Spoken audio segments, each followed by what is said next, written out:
हुसैन हमारी रगों में है, हुसैन हमारी सांसों में है, हुसैन हमारी गुफ्तार में है, हुसैन हमारे मिंबरों के खुतबों में है, हुसैन हमारी नमाज के तादे अखीरा में है, हुसैन हमारी इबादतों में है, हुसैन हमारी रियासतों में है, हुसैन हमारी तस्बीह में है, हुसैन हमारी तहलील में है, हुसैन हमारी यादों में है, हुसैन हमारे बच्चों के नस नस में है। इसलिए मैं चंद बातें अपने अजीज भाइयों से, हुसैन के गुलामों से, सैयदा ज़ैनब की कनीज़ों से कहना चाहता हूँ, हुसैन की मोहब्बत हमारे सीने में है।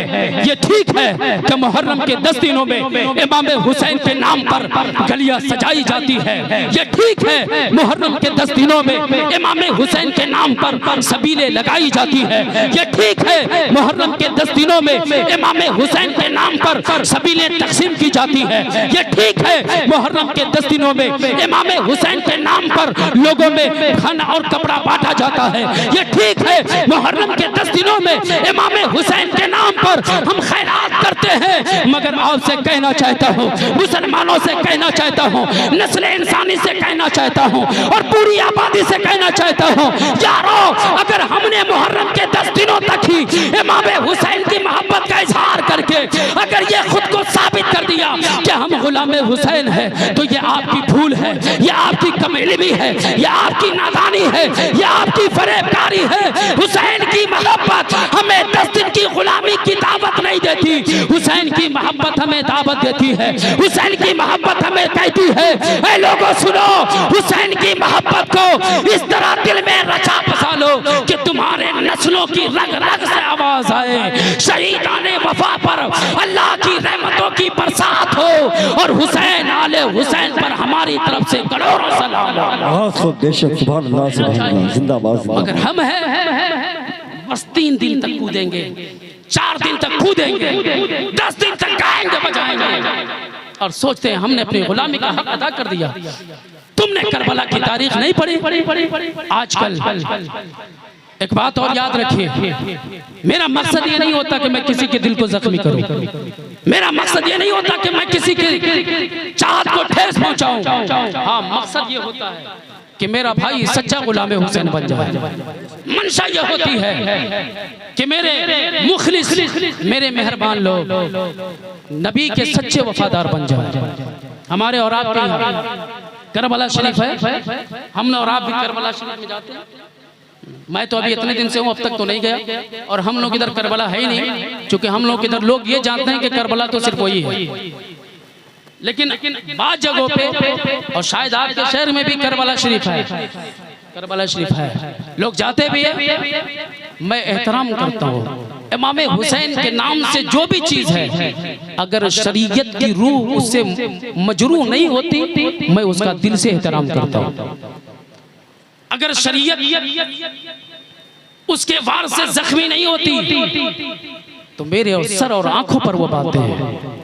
लेकिन जिन बातों से शरीयत का रुख जख्मी होता है, इस्लाम की रिदाए इस्मत के ताने बाने बिखर जाते हैं, इस्लाम की अजमतों का चराग जिन बातों से गुल हो जाता है, जो बातें खिजा बनकर इस्लाम के खिलते हुए शादाब गुल को मुरझा दे, उन बातों को हम कभी तस्लीम नहीं करते। चाहे किसी का दिल टूटे, चाहे किसी की किडनी फटे, चाहे किसी का फेफड़ा सूख जाए, चाहे किसी का सीना फट जाए, चाहे कोई चाक हो जाए, चाहे किसी का हाथ पांव टूट जाए, चाहे वो बंदा खुद टूट जाए, मुझे इस बात की फिक्र नहीं होती। हाँ, अगर शरीयत उस बात की इजाजत देती है तो मैं आपके साथ साथ हूँ, मैं आपके साथ साथ हूँ। लोग बाबांगे दोहल कहते हैं, और कहा ना कि आजकल सोशल मीडिया पे ये बात बहुत तेजी से फैलती जा रही है। कुछ मौलाना तो ऐसे कहते हैं, अगर कोई ताज़िया को हराम कह दे तो मैं 1 करोड़ रुपया इनाम दूंगा। अरे उल्लू मौलवी, ताज़िया को हराम पहले कहा किसने, ये तो बता। 1 करोड़ का इनाम रख दिया, बता तो सही ताज़िया हराम कहा किसने?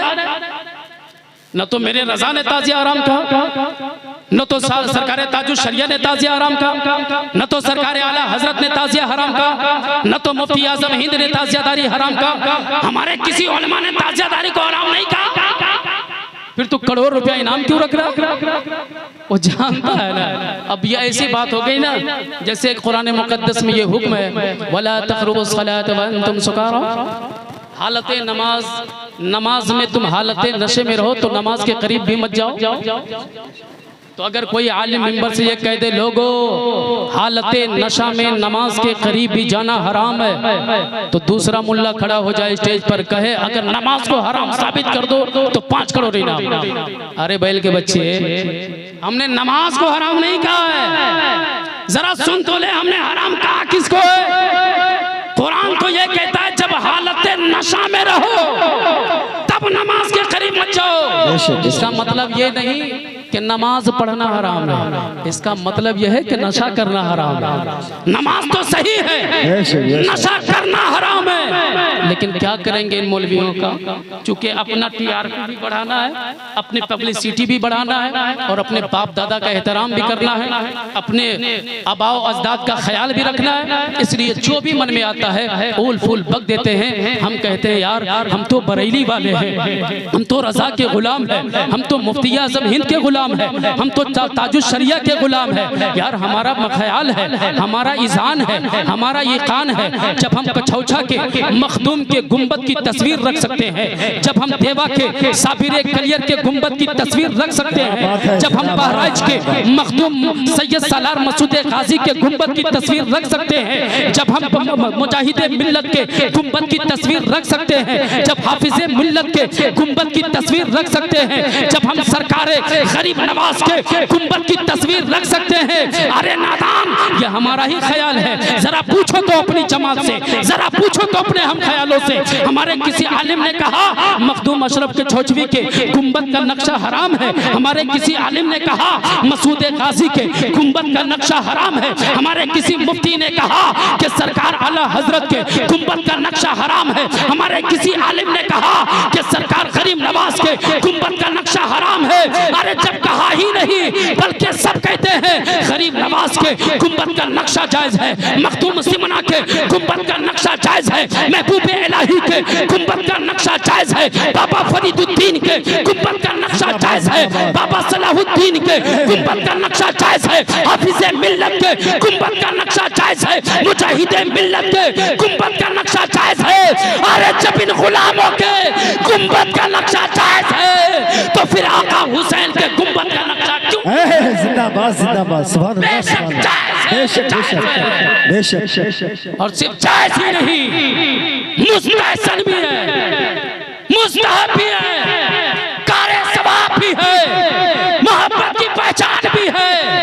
मगर कहना ये है कि जरा जायज को जायज रहने दो। ऐसे ही समझो जैसा कि हमने नमाज की मिसाल दी है, नमाज जायज ही नहीं, नमाज फर्ज भी है, नमाज वाजिब भी है, नमाज सुन्नत मुअक्कदा भी है, नमाज सुन्नत गैर मुअक्कदा भी है, नमाज नफ्ल भी है, नमाज वाजिब भी है। बस ऐसे ही समझ लो, अगर बात मोहब्बत की आती है तो कहीं इजहार मोहब्बत फर्ज हो जाता है, कहीं इजहार मोहब्बत वाजिब हो जाता है, कहीं इजहार मोहब्बत जरूरी हो जाता है और कहीं इजहार मोहब्बत सवाब का काम देता है, सवाब का काम दिया जाता है।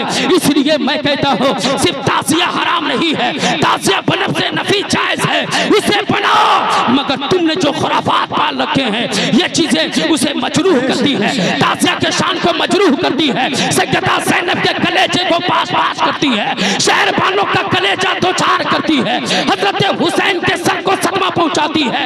इसलिए मैं कहना चाहता हूँ कि तुमने जो खुराफात पाल रखा है जरा इसे तब्दील कर दे, हुसैन के नाम पे ताज़िया बनाओ, हुसैन की मोहब्बत का इजहार करो। बेशक बेशक, सुभान अल्लाह, सुभान अल्लाह। लेकिन नहीं कर सकते ना, हो ही नहीं सकता। फिर आओ गुफ्तगू के आगाज में कि तुम्हारी तबीयत नहीं चाहती है, तुम्हारा दिल गवाही नहीं देता, तुम्हारा मिजाज कबूल नहीं करता, तुम नहीं कर सकते। तो जरा चले करबला शरीफ, आपके शहर के करबला शरीफ चले। वल्लाह मुहर्रम के इन दिनों में, और दिनों में गया होगा भाई, लेकिन वो भी उसने शायद वहाँ आसपास कहीं मस्जिद भी है तो गया भाई, नमाज वमाज पढ़ने के लिए गया हो और सुना हूँ लोगों से लेकिन वल्लाह इतने दिन से मैं आज तक इन दिनों में करबला का रुख भी नहीं देखा कैसा होता है। तो सुनी सुनाई बात कर रहा हूँ और इसे दलील मत बना लीजिए। अगर ऐसा है तो शायद आप लोग भी तस्दीक करेंगे।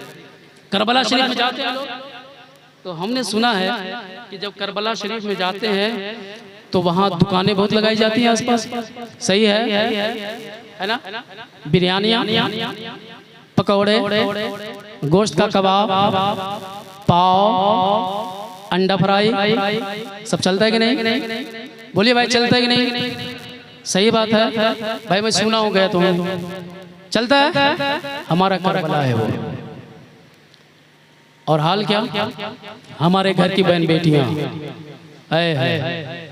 क्या पाउडर है चेहरे पर, थोड़ा सा पसीना आ जाता है तो नाली बनी होती है चेहरे पर, है ना? पहन के निकल गई, कहाँ जा रही हो? करबला।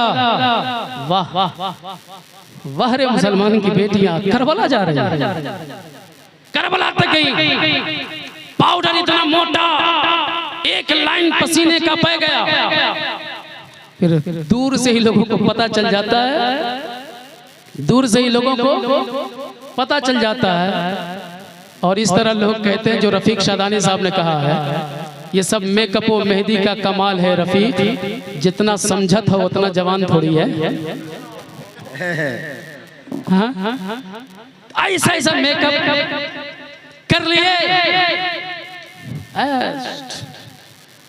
रंग बिरंगे, कहीं रेड, कभी क्या कलर, कभी क्या कलर लगा लिए, चल दिए। कहाँ जा रही हो? करबला। हाथ में बढ़िया मोबाइल फोन, हंस के सुन लीजिए, लेकिन दर्द समझकर दिल में बसा लीजिए। हाथ में महंगा फोन, कभी कभी घर पे तो मौका मिलता नहीं, अब करबला में मौका मिलेगा। जिससे कभी नहीं बात हो सकी थी, करबला में फोन लगा लिया, अब वहीं से बात चल रही है। चेहरे के जोग्राफिया बदले हुए, किरदार बदला हुआ, पर्दे का कोई एहतमाम नहीं, रहन सहन का तरीका नहीं, मर्द और औरत का आपस में खलत मलत, बेशर्मी की इतनी इंतहा, बेगैरती का मुजाहरा।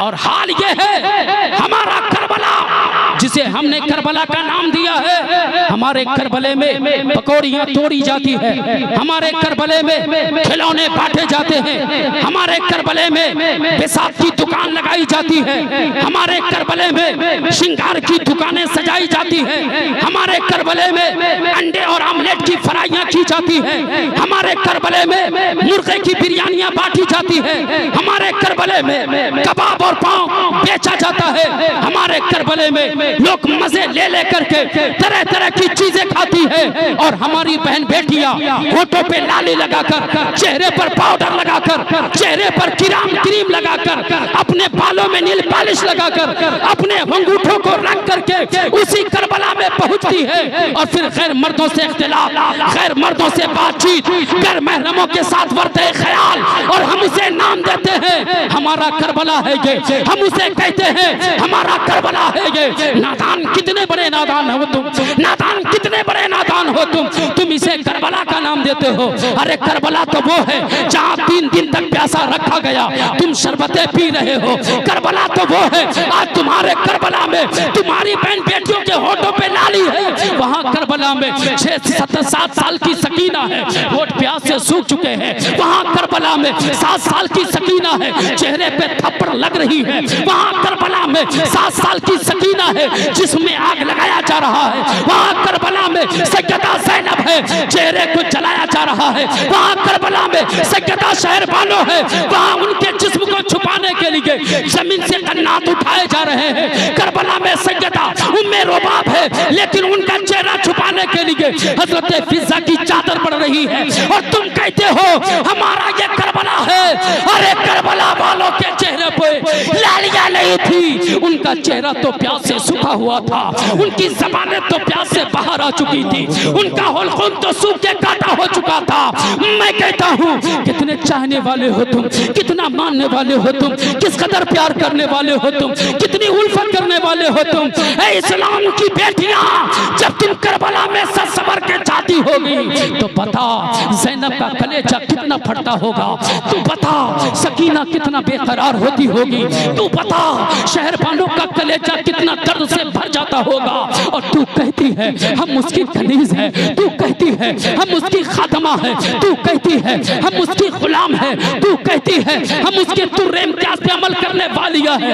नहीं नहीं, तू इस्राइल की गुलाम हो सकती है, तू यूरोप की गुलाम हो सकती है, तू मगरबी तमद्दुन का गुलाम हो सकती है, तू मगरबी तहजीब का गुलाम हो सकती है, मगर कनीज सैयदा का बनने के लिए जरूरी ये है कि जब यजीदी लश्करों ने हुसैन का सर काटने के बाद इमाम हुसैन का सर नेज़े पर बुलंद कर दिया और किसी बदबख्त ने सैयदा फातिमा ज़हरा की बेटी सैयदा ज़ैनब के चेहरे से चादर खींची थी, तो सैयदा ज़ैनब ने आसमान की तरफ देखा था और कहा था या रसूल अल्लाह, इस वक्त आपकी नवासी मैदाने करबला में बेबस है। आज इसे पर्दा करने के लिए अगर कोई कपड़ा मुयस्सर नहीं है तो पीछे से अपना बाल लग करके ये अपने चेहरों का पर्दा कर लेती है।